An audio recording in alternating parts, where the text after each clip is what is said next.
Welcome to Horror Movies with TNA. Each episode, we're going to pick a film, talk about it, and rate it. Word of warning, there will be spoilers. This week, we're talking about Four Flies on a Grey Velvet. The master of Italian horror himself, Dario Argento, directs this early 70s Giallo murder mystery thriller. In this episode, we discuss things such as fly-based accessories and the science of optology. Join us in being unashamedly biased towards Dazza. Quattro mosche di velluto grigio. I finished work at 2 and watched this. I mean, you know, there's going to be some surprises. Oh, Christ!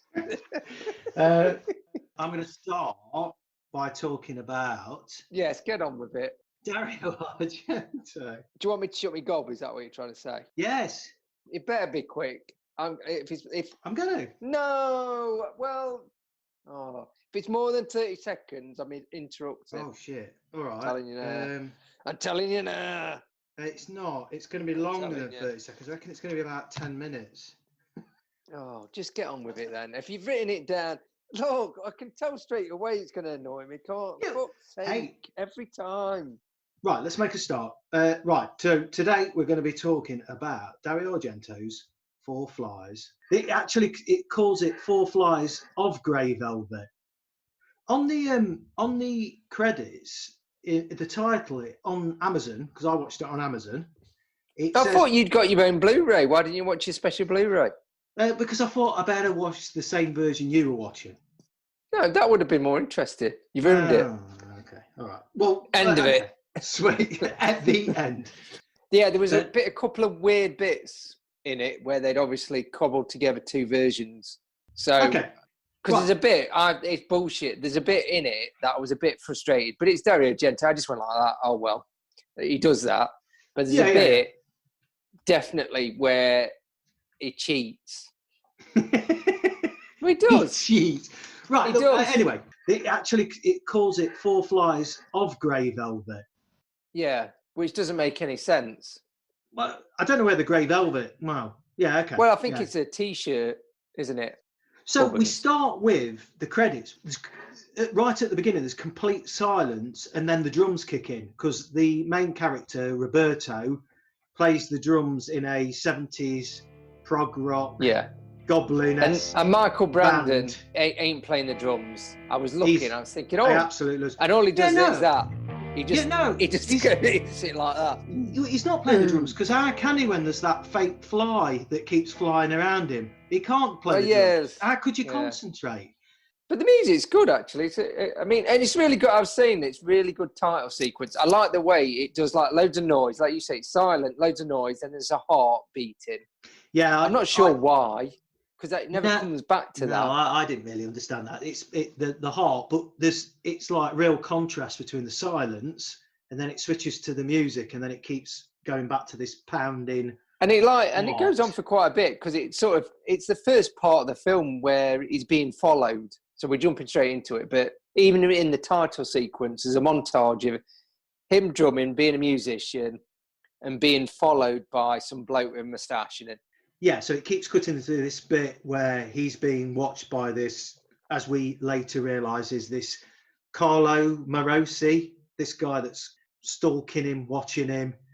And then it just continues with this guy. Yeah, for a week we find out he's been doing this as well. Yes. So the montage is over a week, which is not that obvious until he says it. So the music's done by Ennio Morricone. What did you think of the singing of the bloke in the band? Because basically all he does is go... Fantastic. I loved it. Well, I am going to briefly talk about Dazza. He dabbled in comedy and westerns, didn't he? But the first three films where he became successful were in 70, Bird with a Crystal Plumage. 71 was obviously Cat and Nine Tails, and this, Four Flies on a Grey Velvet. Oh, did it? I didn't know he did both of them. He did a lot of films really quick. When I was looking at it, they both came out in 71. And then he went on to just help with other projects, but then he came back and obviously did Deep Red and Suspiria, 75, 77. Yeah. Then he went off and helped George on Dawn of the Dead. And then he provided music with Goblin for Martin, for George as well, didn't he? Yeah, well, he's meant to have done. Did he do something to do with the music on Dawn of the Dead or not? I can't remember. Dawn of the Dead is Goblin, isn't it? So he had a hand in that. And he yeah, filmed...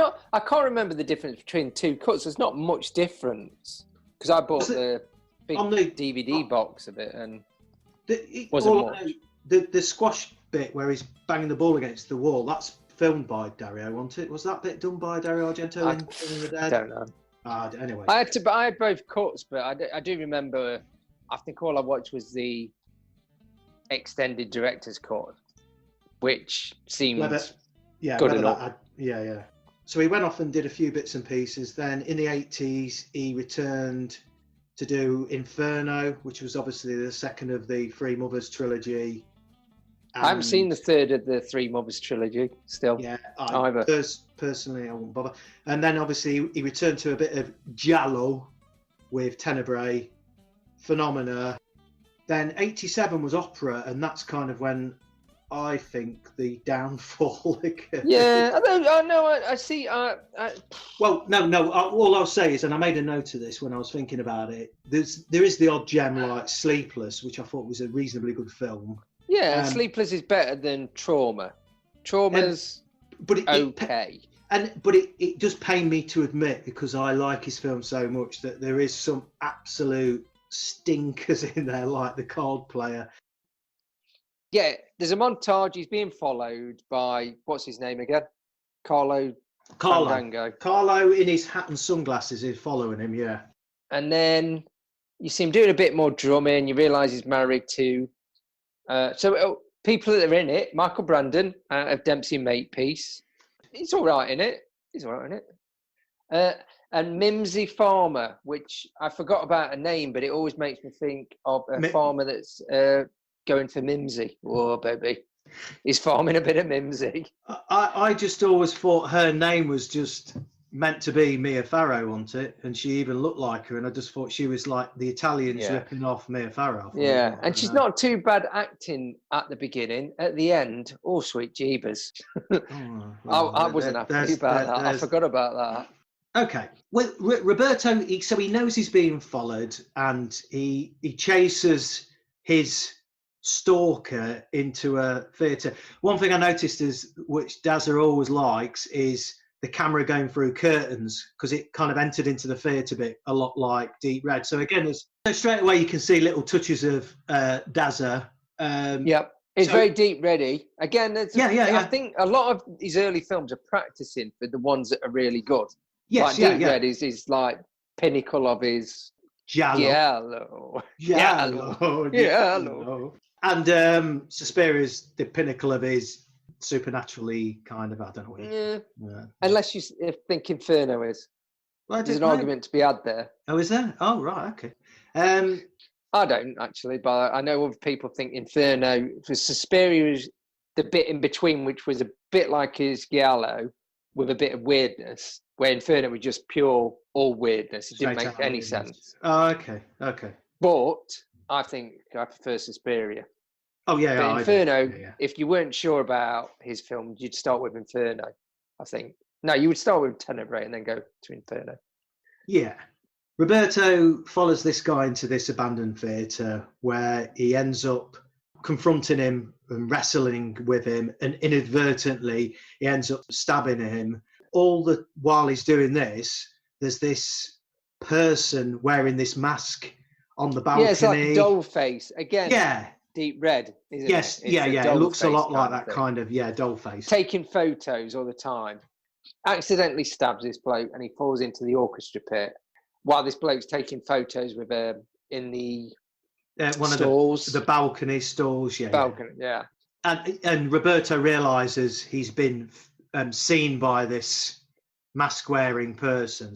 He stands there and then it cuts to him being in bed, pretty much. There's not... Time passes in some way, and then he's just in bed, and you think, so he just wandered home. Well, he just said, that's that then. Well, there you go. There's a lot of quotes later on in terms of he doesn't want to tell anyone he's killed anyone, but he's generally he soon gets over that. You mustn't question it that much. No, I mean, it's a start. I think, like I say, I prefer Dario Argento's films where they don't have to make sense because they're all about supernatural stuff. Because he can get away with the crazy that, you know, he goes from one scene to the next and it doesn't make any sense. And you go, that's just because it's all weird. It doesn't have to be a coherent storyline. It just needs to be visually good. There's got to be a kind of a bit of a storyline running through it. Yeah, but people should just calm down. Just so let's bring one of the side characters in now, the postman, because this is the scene. There's a bit of I want to dwell on these scenes because these are the ones that entertain me the most. This is the initial scene. Somebody's complaining about the postman delivering some Swedish porn to the wrong house, and the postman's complaining about what a difficult job he's got. And also, I've written the quote from the two ladies as they walk off. Right. So we're Mimsy and a mate. Dahlia. Okay, yeah. As they walk away, again, it's overdubbed more than like. Well, the old film's overdubbed, but there's a bit where it goes, "You wouldn't believe some of the positions." That's what Giallo says. Referencing about the porno mags. He goes, keeps delivering to me, and then you just, as they're walking off the screen, you wouldn't believe some of the positions. So. I reckon sometimes it's British people overdubbing that are taking the piss out of the film. You know, they just add it in. But I wonder if the Italian version actually ever says that. Then we switch to a dinner party where somebody's, and this is relevant to the film, I suppose, somebody's regaling everybody at the dinner party about how I think he's seen an execution video that obviously that then plays throughout the film. It does, yeah. Yeah. And then we're both of us are making that noise.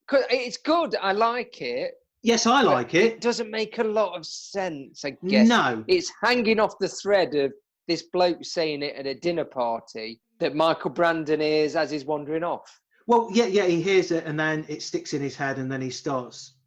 He keeps having this reoccurring nightmare throughout the film. Yeah, and where is it? Is it? I can't remember where they say. Where's it meant to be set? I don't know. I can't remember. Mr. The ghost here. The video that the Chuckle Brothers are referring to is meant to depict a public execution somewhere in the Middle East. Christ.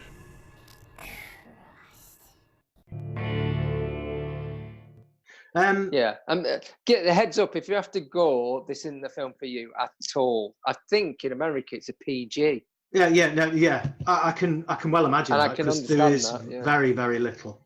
Yeah. So, getting back to the film, the masked person. So this person's now leaving different things in Roberto's house, photos and just things to keep telling Roberto, don't forget about us. We know what you did.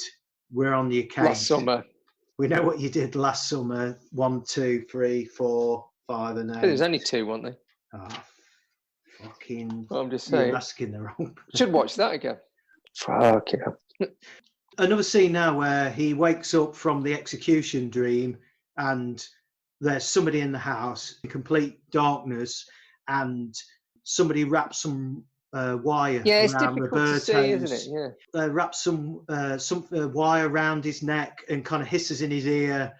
I could, you listen to kill you now, yeah. I could kill you now, but I won't. I'll wait. Yeah. And you can tell it's a female voice. Can you? Do you think you can? That way? Well, no, I don't. I could. I did quite loud because I couldn't be asked to turn. Do you know why? Do you know why? Because I just thought that hissing kind of voice sounded very similar to a lot of Argento films. And true. Roberto finally gets around to telling Nina, his wife, that he killed a man. Well, this again, I've written down the quote here because, this is where it's all right, but Jesus. So he goes, "Oh no, I can't tell you anything. I can't tell you anything." He goes, "No, I can't." He keeps it quiet and all that. And then he goes, "I told you it was nothing. I killed a man. It was nothing. I killed a man." I wrote that as well in quotes. I killed a man. That was it. Yeah. Yeah, but it's a bit of a procedure. It goes, I told you it was nothing. Oh, I killed a man, though. Oh, I killed a man, didn't. And he says that pretty much to everyone. He goes, I can't talk about it, but I did kill someone. It's like us going, oh, yeah, what'd you do last week? Not much, Boring really. day at work. Oh, I killed a man. So they're having this conversation, and I call her the sneaky maid, is overhearing all this. So the sneaky maid knows all about this as well, because she does a lot of hiding behind doors and listening round corners. That's what the maid does, though, isn't it? Yeah, well, she's not doing much fucking cleaning, but she is listening. She does a lot of listening. And then Nina finds the guy that died with his initials on her dresser. Her reaction to it's just incredibly over the top. And she just says, I want to run away. And that was it. And it's just a bit out of character, isn't it? Yeah. Well, yeah. I mean, that's nothing compared to the last, seems like half an hour, but it's actually only 10 minutes. Now, listen. Yeah, but when you're psychotic. Well, that's a fair excuse, but it's hard to say, oh, sorry about spoilers, but if you haven't got an idea of who done it within about 15 minutes, you got problems. You got problems. Probably need go back to school. Go back to school. 20 minutes in, this is when we first get introduced to God. Played. And who is it? Bud Spencer. Spencer, yeah. Out of, what's his other mate? Is Terence Hill. Pretty Terence much Hill every spaghetti western My Name is Trinity. Well, yeah, but they made a load of comedy ones. I think I actually saw them in the video shop. Loads of My Name is Trinity, is it, or whatever? Yeah, loads of new things. Loads. Crappy Cop, I think it's called. Crappy Cop 1, 2. Yeah, they did a lot of like comedy westerns and comedy like kind of cop films. It was always him and this Terence Hill. Every scene he's in, he's really good. I just enjoy watching him. The thing I noticed as well is I always get him mixed up with Paul L. Smith. You know who Paul L. Smith is? No. Bluto, the guy who played Bluto off Popeye film, Robin Williams. Yeah, Was he Italian as well, Paul L. Smith? I don't know. I think Paul L. Smith was in the film Pieces as well. If you remember, we watched Pieces. Oh, Pieces. Yeah, we should probably do one of those. Yeah, I'll definitely watch that again. Yeah. And even when I Googled them side by side, they are identical. Anyway, this is where we get introduced to Bud Spencer, Godfrey. He lives in a hut by the river. Yeah, it doesn't make a lot of sense. He lives in a hut like a tramp, and he's fishing in a drain, and yet he seems to have a bit of money behind him. I'd read that I'd read that J.K. based the character Hagrid on him in the Harry Potter films. Really? Well, not quite. No. He just reminded me of Hagrid. I don't know. I thought you might have.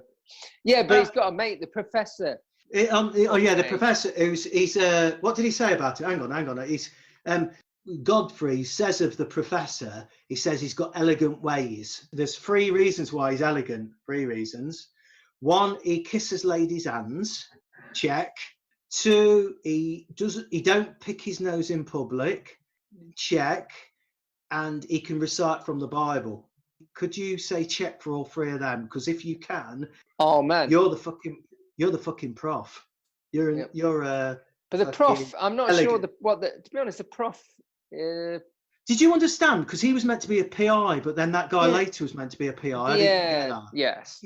So anyway, I think Bud Spencer or God meant to be like the fix-it man? He goes to him and he'll sort everything out. You know what I think? That side bit, I think that's from his earlier films when Dario Argento was doing comedy. And you get ready for this? I think Bud is meant to bring, a bit of, comedy, a bit levity. But make it a Bud Light.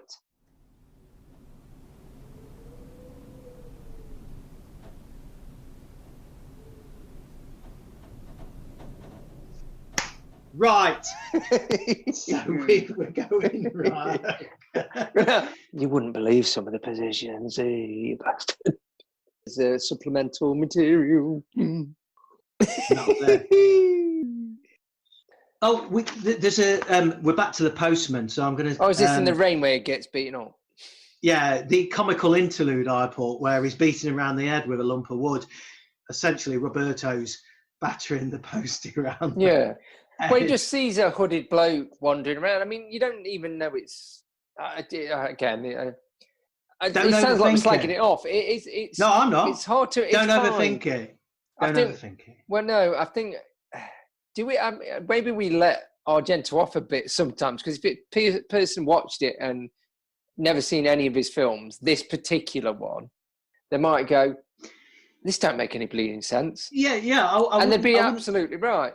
If somebody said to me, "I want to watch a Dario Argento film," yeah, give me some kind of an introduction film, this would be last on the list. However, none of it's enough to frustrate me, though. I go with the flow. Oh, no. So it doesn't bother me at all. No. In being the postman, I think he doesn't put. I'm trying to think of his other films where he puts as much comedy. I don't think he puts any comedy in his later ones at all. I think there's a bit of light relief in things like Deep Red when it's the relationship between the main character and other, like Dario Nicoldi, other characters. Damn stupid game. Yes. Anyway, let's get back to this. We have a scene where, actually, I quite like this scene. This is where the maid, the sneaky maid. Yeah, this was good. But put straight away, actually, this film is more arty than any of his other work. You know what I mean? It's more. There's bits of it which are very photographic, very arty. They remind me of like art. I think what you said, yeah, and I think what you said earlier. I think it almost feels like he's trying out a lot of different things in this film. Yeah. So this is where the sneaky maid arranges to meet the masked person in a park, because she's kind of told him, "I'm onto you. I know what you're trying to do." She's sat in the park, and there's different things going on in the park. There's some carnival music, some kind of carnival music. Yeah, it's coming out of speakers from a big tree. There's kids on roundabouts. There's lovers getting off with each other in a bush. The bit I liked was the almost crude way he showed the passing of time, that she'd been there a long, kind of suddenly looked up, and it went from being a full park to an empty park. Well, it wasn't even a passing of time, because she's on the same fag. So she lights a fag and she has about 2 puffs of it, then looks. But there's even a bit where it flashes the people snogging and then disappear. She's looking in the same direction and they magically disappeared. And that's where I thought, well, fair enough. Normally they cut, she looks away, then looks back, and they've gone. And then they disappear in the same shot, and I thought that was quite. I really like that, because, and actually, in a more conventional film, it'd have just shown people kind of drifting away from the park. But I really like that. And then obviously she's then on her own in the park, and we have this whole scene where she's being chased. She dies off screen as well. Oh yeah, go on. Yeah, but the good bit is where the narrow sort of squeezy. Oh, bit. It kind of. Yeah, she squeezes into that. I don't where that suddenly comes from, but she squeezes into that like narrow gap. But you also think, well, that's kind of scary, but she doesn't get killed there at all. It kind of, but she shouts over to the lover she saw earlier on, and he just. Yeah, well, she's the other side of the wall, still in the park, and and you're right. She shouts, "Help me!" And he does the weakest jump to try and get her out I've ever seen. And then he says, "I'll go around the gate or something." He goes, "Oh, don't leave me." And he goes, "All right." And then he just goes, "You'll be all right." Yeah, they carry on with their evening. So that's all off screen. So we don't actually see her die. We just kind of see a hand scraping down a wall. So that's that. It's probably his least. I'm thinking of all his films, apart from heads bouncing, paper mache heads bouncing on the floor. But this is probably the least gory. So if you have to gory horror film, even though we're meant to be doing horror film, this is probably. I'll say it's not a horror film, is it? Let's be honest. No. It's a kind of suspense thriller. It's not horror at all. Yeah. Not in the slightest. It only makes it into the horror bracket because it's Dario. That's it. Yeah. Let's put that caveat on it before people tune out. Let's put that cabbage in the field. We then switch to the dinner party. I'm going to mention another dinner party. He has a lot of people I know, you've already around it.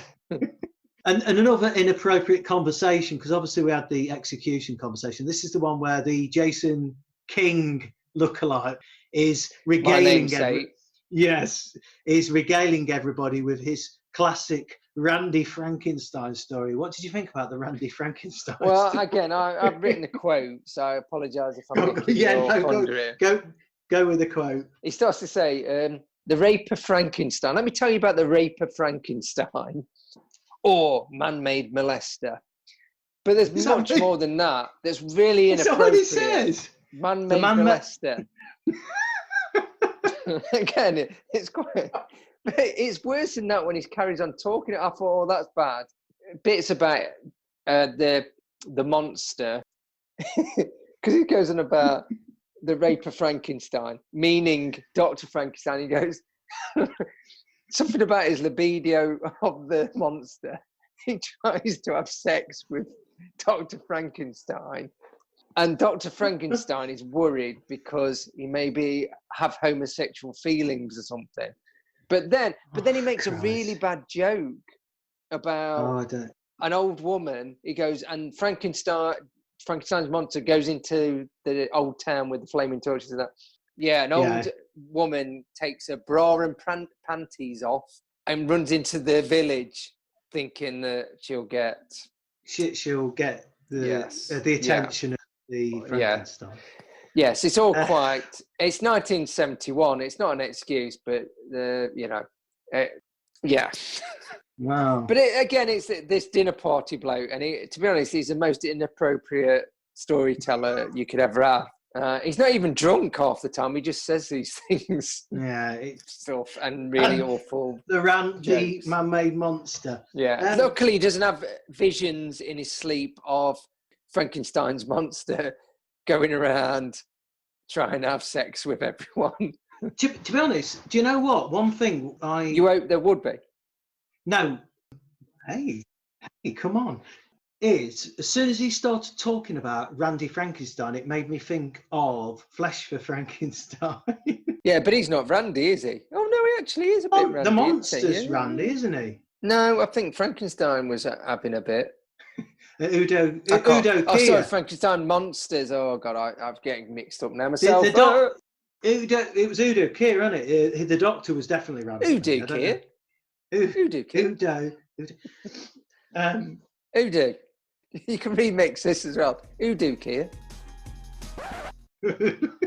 It's at this point, there's a scene where Carlos, it switches back to him and we realise he's still alive. So he wasn't killed in the first scene. And with this whole thing where he's talking to Maskey, and really this is the first brutal death. So Carlo goes to talk to the person in the mask, and he gets... But he gets bashed in the face with a big implement, doesn't he? He does, yeah. To be honest, that's the gore. Actually, I'm surprised it got PG for this bit, because it's quite... Even though there's nothing... You don't see a lot, but he keeps getting bashed in the face. And then he spits on whoever this may be that's... Yes. And obviously that pisses off whoever it is, and they get a bit of wire. Yeah, there's some rolls of wire conveniently hanging up, isn't there? And he just winds it round. But then you don't I was thinking, oh, this is going to be quite grim, and then he kind of just fades to him being dead in a newspaper. Yeah, so Carlo, or something, I can't remember. I think Carlo arranges to meet the masked bloke, and then the killer comes in and finds this wire and kind of wraps it around his neck. And you're right, it just seemed like it's going to be far more brutal than it is. Now we're introduced to another PI, which is the kind of very camp. The PI that's the worst? I just put Italy's worst private investigator. Well, yeah, has he done 84 cases, and he's never got one right? But he says, because the chances are that this, even if I sat in my office, that I'd find out who the killer was. For some reason, 85 out of 84 has got to mean that you've got to get one right. Well, and Michael Brandon just goes, don't do that. Don't sit in your office. Don't do that. However, the 85th case does prove to be one he solved, so there you go. So, but it's incredibly camp. I mean, that's fair enough, but no, it's fair enough. You know, I don't know if you get away with it nowadays. I think all I wonder is, would anybody, with that and the fact that it was filmed early, would anybody be offended by that? I don't know. Oh no, to be honest, I don't think there's anything bad about it. It's just over the top acting, really, isn't it? It's a bit like, are you being served?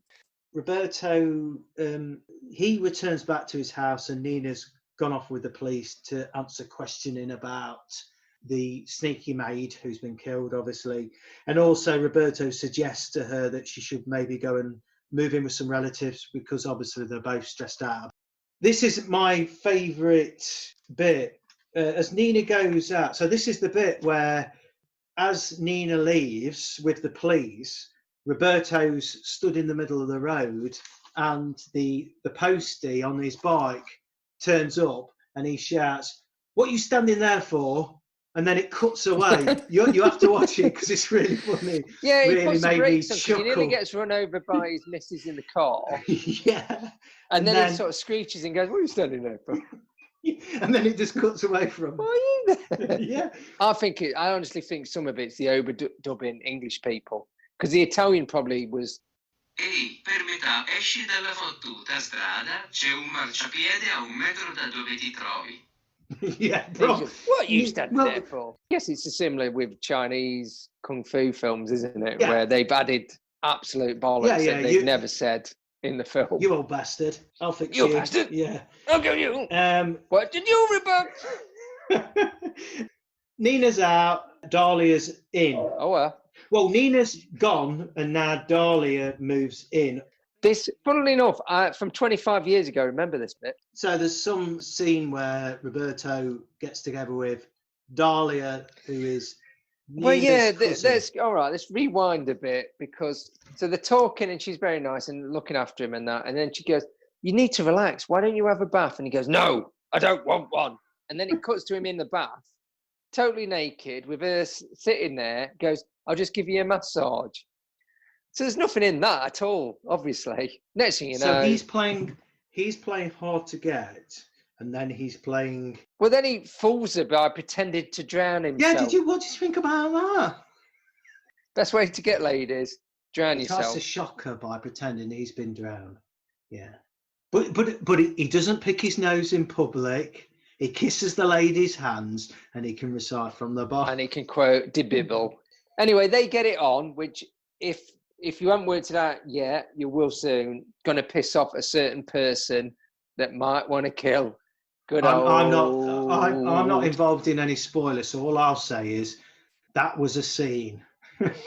That was a scene. We're going to mention. We're going to do the end bit without doing the spoilers. I managed to write my review with really. You'll hear it. About mentioning the appalling acting at the end. I said they were wearing a necklace, but that could have been either Mr. T or Bobby George, the dance player. It didn't have to be the killer, did it? And then you're not going to mention the awful acting from the person at the end. Manicat, that could have been Bobby George. No, I'll tell you what we got to now is we're about an hour in. Magnum can't PI, so he's following leads and he's starting to piece it all together. And then I didn't make a note because there's a scene where, and this is probably what you were talking about, where it stays a lot with him for the moment. There's a scene where it's him trundling around in his car, kind of the view is shown from within the car. And the scene is him just driving very slowly. And it literally, I even timed it. I went back and timed it. The scene lasts for about a minute, which might not seem long, but it is literally just the I didn't mind. To be honest, I was all right. I quite like in-car things, you know. I don't know. Maybe it's a weird thing. It probably is a weird thing of me. But I don't mind where they just keep it in a long one shot. Because it makes it interesting just by being a bit longer. Yeah. I liked it. Because if he's thinking, again, you concentrate and you think, well, why has it kept this shot on so long? Am I looking out for something? I mean, in this particular case, no, he was just driving somewhere. Literally, when you're expecting something to happen, and there was kind of people on the pavement sidewalk, left and right, and you're thinking, are they going to do something? And he basically just kind of pulls up and parks, and then the door. Yeah, but he parks really badly as well. He's made up. And the door falls off.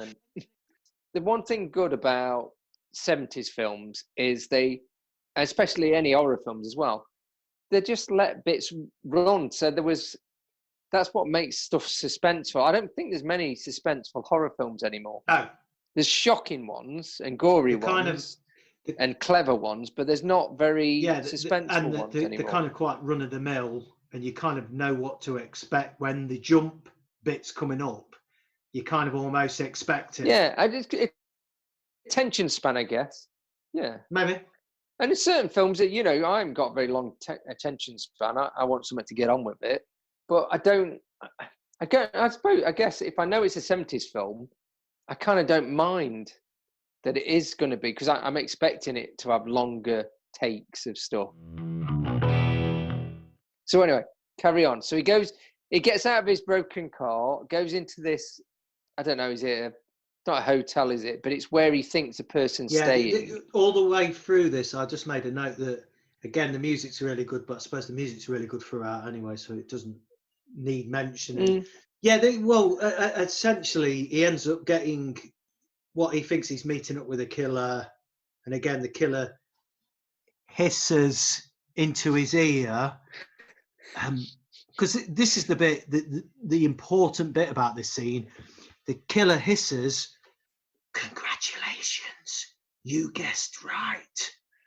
And obviously he's solved his first case.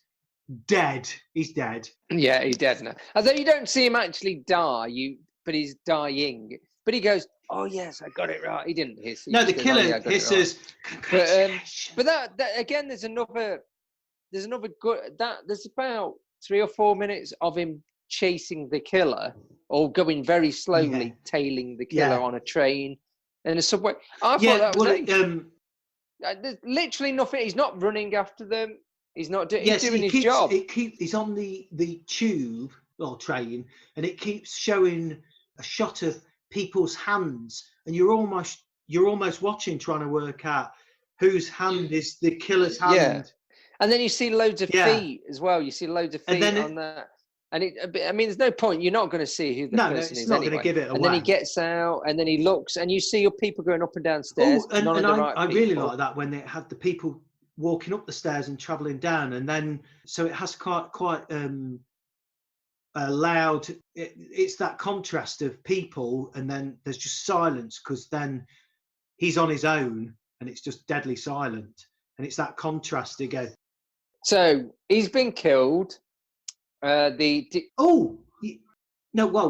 next scene, because he's solved his first case, but he's dead. Roberto meets God. So what do you think about him meeting God in the coffin convention? What do you think about that scene? Is that the next bit? Pretty much. Coffin con. Coffin. Mental. Smiley face. Because it's convention, isn't it? Wrote coffin con. Double coffin, sweet. But then I thought, who do I want to be buried with? Because there was a double where you could be buried with your loved one. I'm not being buried with you, for fuck's sake. So I couldn't work out who I would want to be buried with. I thought maybe Dazza. Yeah, but he's going to be dead. You're going to have to. He'll already be dead. So I'll be buried. So I'll be buried with a 10-year-old corpse. Anyway, yeah, it's a very strange. I mean, I think it's meant to be. Meant to be all humorous, light again, relief isn't it? With Bud Spencer in the coffin. I think Bud Spencer has been added in to do this light humour, because he has no but real purpose. I like him. Oh no, I like him. So it's Coffin Con, isn't it? It's Coffin Con. Right, so now we're getting into the last third is good. I think the first third of this film is really good. Last third is really good. Middle section. Yeah. We're invariably with these things. So this is where we switch back to Dahlia, who's kind of Roberto's new love interest. So she's packing. Are we on about the bit where she's getting? She's packing her bags, I think, to leave or something. I think she's leaving. Yeah. Right. So there's a cheat. Go on then. Just before she's packing her bags, she's sort of looking around, and she hears. So there's a bit we haven't really mentioned it. So there's flash, as well as this dream sequence with this bloke getting his head cut off that Michael Brandon's character keeps Roberto, dreaming about. There's someone else is having flashbacks to a padded Yes, they cell, are. Yeah. and their father saying about, I wanted a boy rather than a girl, or something about that, I think. And this person being put in a mental institution. But it's a bit like Tenebrae, that it's a flashback from the killer's point of view of something. But there's a cheat. So what's her name? Dahlia. She looks around and hears, oh, I wanted a son rather than a daughter. Doesn't she? While she's packing her bags. She hears the noise. She hears Is she that. hearing? Oh, I wanted a. Are you a son sure rather than that? daughter Are you sure from- she's not just hearing noises in the house? Of someone saying those things. Well, unless someone's playing them through a Are speaker, they not? which Well, could they might be could piping be. it through. No, I wonder if that's playing and then she reacts to something else. I don't know. Well, that's the only thing I can think of, but it's not made obvious. I mean, that would be very clever if they did that, because you think, oh, it's in her head, and she's looking around going, I'm the killer. I mean, that only lasts a few seconds, because then you realise she's being sought by someone else in the house. But at that point, I was thinking, I'm sure she's not the killer. Why is she thinking it? Because we're all hearing it. So that's a bit, I went, really? That's a bit of a cheat. And it's never explained, which makes no sense. The only thing we can do is we've got to take this up with Michael Brandon. She then hides in a cupboard and she does then fall down the stairs, which is the best kind of death. It's all really good. I could have had 20 minutes of that. It goes on a long time, and I thought it was ace. When there's something happening, I'm fine with it. She falls down the stairs, doesn't she? That's a great picture you show me of stairs. I mean, you've used the line. I've done an arrow to show that she fell down the stairs and fucking not up them. But the point is, there's, like you say, there's no sound. There's not suddenly a... Yeah. She's wandering around for ages, really dark again, so you are squinting a bit. I think she gets either hit or she gets a razor blade on the forehead, trips, falls all the way downstairs. It kind of focuses on her head, her face. It's a bit like Psycho, isn't it? Yeah. In the stair bit, where he falls backwards on the stairs. Yeah, it's kind of focusing on the face and not the stairs or anything else. But you see the stairs in the background. Yes. But then the knife bit, sort of, the camera follows the knife down the stairs as well, which is a bit weird. It all happens really quickly, and there's like 5 minutes of build up, and then 10 seconds, it's all bang, bang, bang, done. But again, as soon as I saw that, I thought Argento. It felt like something he would do. I remember it from 25 years ago, but we said all the stairs bit was good. Yeah. So Dahlia's death is important because as part of her autopsy, the site's based on optology. So this is the belief that the last thing that a person sees before they die is retained on the retina. They can take whatever Dahlia, when she was falling down the stairs or wherever when she died. Yeah. They've not tried it with any of the other people that got killed, by the way. Well, it's interesting because this was actually a belief at the turn of the previous century. They actually believed that this was something that you could do. It's been explored in other films as well, hasn't it? So things like, have you seen Horror Express, the Hammer film? Yes. Yeah, so I think they were transporting a frozen caveman, and they took whatever he'd seen when he was frozen, and it turned out to be a dinosaur or something. So there's been a few films where they've explored similar things. It's sort of introduced a bit late in the day, so I thought it had been introduced earlier. That's the whole film is called Fourth Line. Yeah, I mean this is probably Grey Velvet. And it's sort of utter bullshit. That's it is utter bullshit. But the actual reveal, I loved. So I guess. I don't. Well, I suppose. Right. Well. Well, I think. So this is the science that believes they can somehow find what that person saw before they died, which may reveal the murderer. And in this case, when they do the autopsy of Dahlia, and I don't think this would be allowed. I don't know. Roberto's allowed to be. To pull one of her eyes out. Roberto is there when they pull one of her eyes out, and they all look at it and they say, it looks like 4 flies. L'immagine sembra assomigliare a 4 mosche. Doesn't say on grey velvet. No, actually, does it? not on grey velvet. It's just, it looks like 4 flies. Like 4 flies in circles. Yeah, which it does. So that's so. I mean, the pendant. Why would that person have a pendant with a fly in it anyway? Because it is a fly. It not even looks like a fly. That, to be honest, what would have been cleverer is, due to the blurriness of her captured eye retina dead thing, that it might have been something else. You know what I mean? Not a fly. But it literally is a fly, isn't it, in her pendant? So we probably should get past that, because we talked about that for about 20 minutes, mate. So this is it's fundamental to the film, isn't it? That what you see when you die, it's retained on the eye, so they can take the eye and they can see who killed you. It's that simple, isn't it? We're about, and you know what I'm saying? What was that again? You know what I'm saying? You know what I'm saying? Roberto's paranoid now. Listen. Yeah, he's shitting himself. He's got God helping him with his gun. He's sat at home with a gun on his lap, and he drifts off to sleep. And actually, that's when we have the execution video, where it actually has the full final scene where a head gets lopped off. A couple of times, actually. Because it's kind of built up to this bit throughout the film. Yeah. But this is the first bit where it shows the head being cut off. It's a very clean cut, isn't it?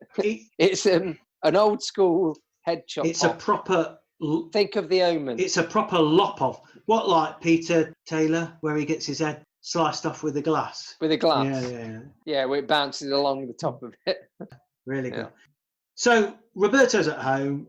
The killer turns up. Oh, well, are you literally not going to say who the killer is? No. Nina turns up. So I'm going to elaborate a bit on where he's getting ready. There's a bit where he strips some wires out so he can sit in a corner with his gun and turn the light on. Yeah, I really makes it right me like that. That bit, so that he can turn the lights on from across the room. He just needs to get Alexa, doesn't he, and click and clap his hands.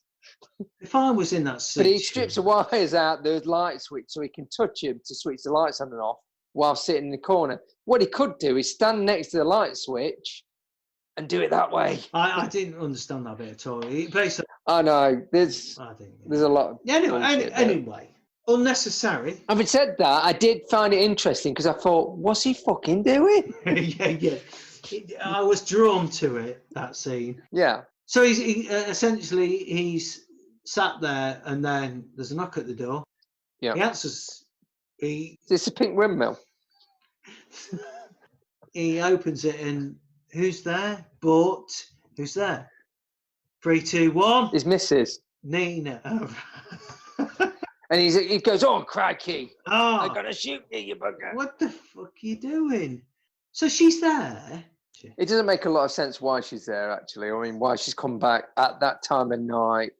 But so I get that it's all been quite obvious, and most people will have worked out Nina is the killer, but the swinging of the necklace and the accompanying music is really good. That instant when he realises, whether you kind of already worked it out. Oh no, the reveal's good. The reveal's good. Yeah, but when we think back to it, you go, one, she's got a pendant. She may have had that for a while. And he goes, he's only just realised, oh, she's got a pendant with a fly in it. I mean, it's quite an unusual thing. I've not bought any ladies pendant with a dead fly in it recently. Don't know about you, mate. Can I say this is really interesting? Because I've got one myself. Didn't pick up on any of this. Have you? To be honest, you've got fly rings, earrings, cufflinks. You've even got tassels on your shoes. The fly bit. No, I understood. Even though it was the name of the film. The 4 flies. I understood the idea behind it, but I didn't pick up on the fact. I didn't even notice whether or not she was wearing. No. When I'm watching a film, she could be wearing anything. To be honest, she came in like the fly out of the 1950s film with the fly head on going bzz, bzz, bzz, like that. So Roberto realizes who the killer is. This is the culmination of everything, because then, interestingly, on the Amazon Shameless version we watched, Nina, when she's on her psychotic rant, she switches into Italian, which is quite interesting as well, which is quite good, actually.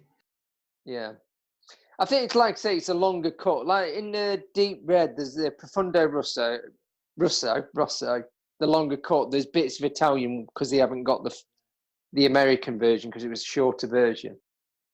Probably the same here. I said they probably could have cut this out.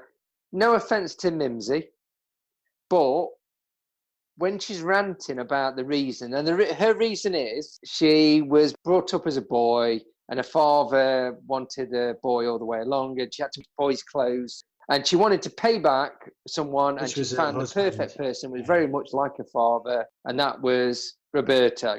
Not the greatest reasoning I've ever heard, but she's mental, fair enough. But she goes on for ages. And that's why it goes back to English and Italian. Yeah. I mean, her acting was good in terms of looking like she's mental, but I think Dario asked her to cut it short, but she was on a psychotic rant. I don't know. Fuck you. Yeah. I mean, it's fine. And the way it ends so incredibly suddenly. They reveal the murderer slightly early and then she goes on a rant. Too long. I agree with that. And then Bud Spencer kind of jumps in, and there's a dramatic scene where he kind of... Well, he wanders in, doesn't he? Yeah, he kind of almost kind of saves the day. I don't know. Again, it's God saves the day. He doesn't... Well, because I thought he might get shot. So she runs out, jumps in the car, drives off, crashes, and it's interplayed. Yeah, she almost crashes immediately. She doesn't get very far, does she? No, and it's kind of interplayed with the execution scene, and then it's a scene with the Ennio Morricone music kind of sound. It's really good, where it kind of I thought slow-mo. This is like the best bit. Yeah, incredibly slow-mo as well, which Dario uses not until so good, really probably good. opera. Really? Yeah. Actually, there's a bit of slow mo because, by the way, we've done really bad at the end bit. He gets shot. Michael Brandon gets shot twice by Mimsy, which I thought was really good. Yeah, he was. Yeah, and there's like a slow mo bullet to his shoulder. She shoots through the cushion. Yeah, it's really weird. It kind of just shows the bullet. So it goes. Going to him, but you don't see the one go in his leg. So he gets shot twice. And he obviously got a proper car because they didn't have CGI going into the back of this van that's got a low level. It's like a truck, isn't it? Yeah, and the idea is she's going to get her head chopped off by it. It's not totally obvious, but it's at the same level. So she hits the back of this van, then it goes into ultra slow motion. So he must have got a proper scientific camera that does thousands and thousands of shots a second. But it wasn't so much that. The bit I thought was really good was the bit that looked back at her in the car and you see the windscreen shatter in slow motion. But then it does this all very slow. You see it pushing into the back of the car and then it just goes bang, cut straight into fast motion. It shows a head thrown across. Yeah, it just shows a head bouncing along the concrete, doesn't it? Or the tarmac. Paper mache head bouncing along. Everything else is dramatic. This is really good, very slow. And then it switches to the head rolling along the ground. And then it ends. That's it. Done. There's no switch. I love There's it. no epilogue. I love it.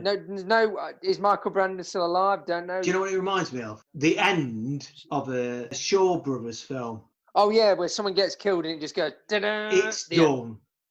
Move on. Move on. Fuck off. I know, I was fine with it. But I carried on watching the titles. Fuck off. Yeah, the ending's amazing. That bit I really liked, and the stairs bit being really the standout bits. And there was a lot more that I thought was ace as well that I did not remember. I'll say something. I enjoyed it a lot more when I watched it now. I think I did actually, because I don't think I was that impressed at the time. I think I remember saying to you, the stairs bit was ace and the ending was ace. There's other bits like the train bit where it's suspenseful. It's all really good.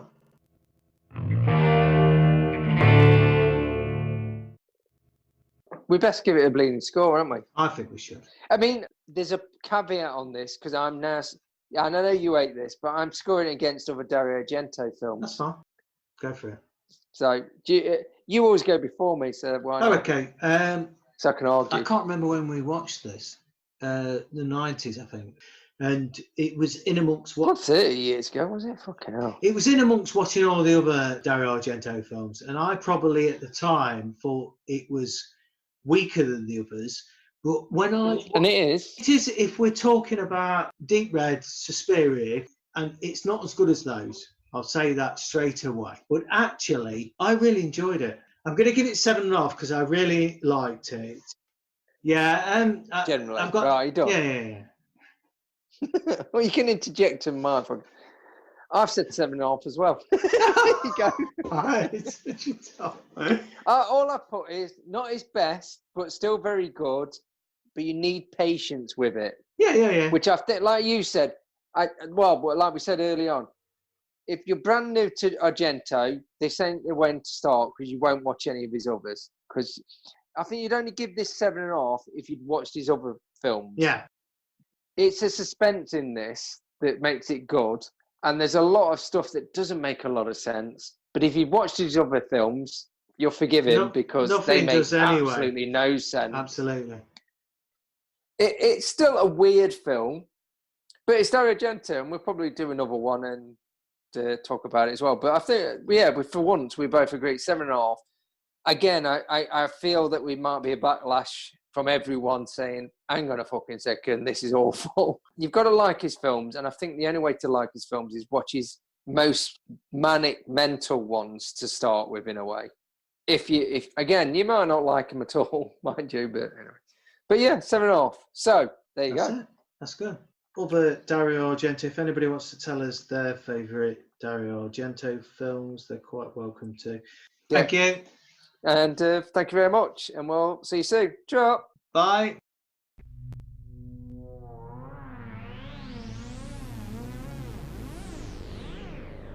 Mr.